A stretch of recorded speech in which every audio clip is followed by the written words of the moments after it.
Hey guys, I'm Marksman1023 and today we're going to analyze the new Godfall gameplay that just came out in the PlayStation State of Play yesterday. And we're going to analyze all the Godfall information that they provided in the footage. So without further ado, let's start the video.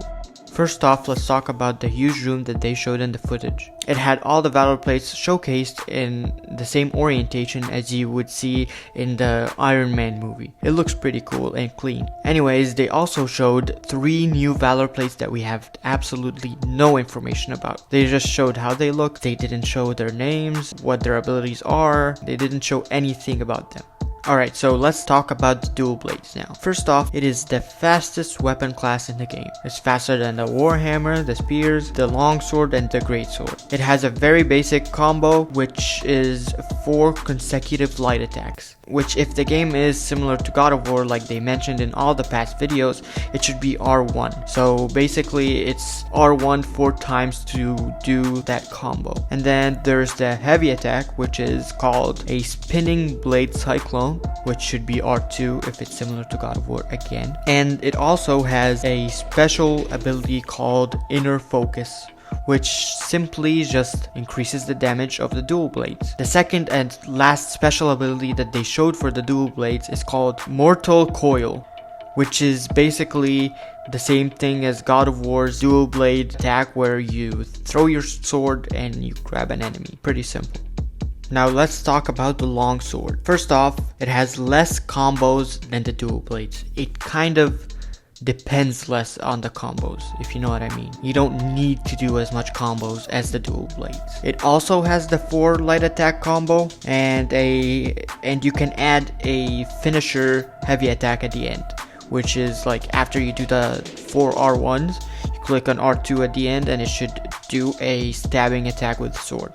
They showed 2 special abilities for the longsword. Spectral Fury, a dash with an attack at the end that cannot be interrupted. No enemy can stop you from doing that ability once you click the buttons. The second ability that they showed was called Spatial Technique, a straight dash damaging all enemies in the way. So you disappear and you appear at the end of a couple of meters. You damage all the enemies in between you and the ending point. They also showed, but didn't talk about, an ability that you could do with your sword, where you charge up and it does like a glow effect on the sword, and then it does a stronger attack than usual. That's what it kind of looks like, but they didn't say any information on it. They showed it, but they didn't talk about it at all. Last but not least, let's talk about the shield. The first thing that they mentioned about the shield is after you do a normal attack with the longsword, you have a window of time where if you click on the shield button, you will activate the shield uppercut. Basically, you do an uppercut with the shield. Pretty simple. The shield will be available at all times on all the weapons. You can parry with the shield like all the other games. The shield can be used as offense. So you can throw the shield, you can fight with the shield like God of War. You could also do that with God of War, but you can't throw the shield in God of War. And a cool ability that they added is once you throw the shield, when it comes back, if you click on the shield button, right when you catch it, you will do an AoE wave attack around you. So that's pretty cool. And if you double tap the shield button, you will do a petrifying slam. Basically, you slam the shield into the ground and you do an AoE attack. A very cool thing that they added to the game is R3 finishers. But I have a small complaint with that finisher. It looks kinda weak. It's just slamming the shield into their neck and nothing happens. I kinda prefer the R3 finisher of God of War.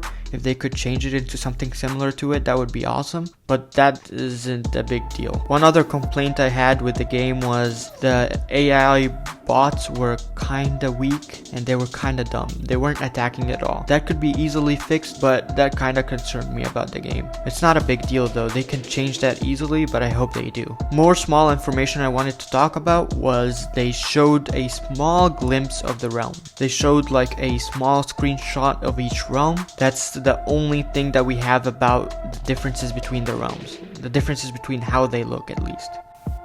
Anyways, let me know what you think of the AI so far. Did you think it was too easy or do you think it was fine? Let me know in the comments below. And be sure to subscribe and click on the bell for more Godfall content right when it comes out. and more Godfall info, tutorials, and gameplay when the game comes out. Anyways, thank you so much for watching. I appreciate you. Bye.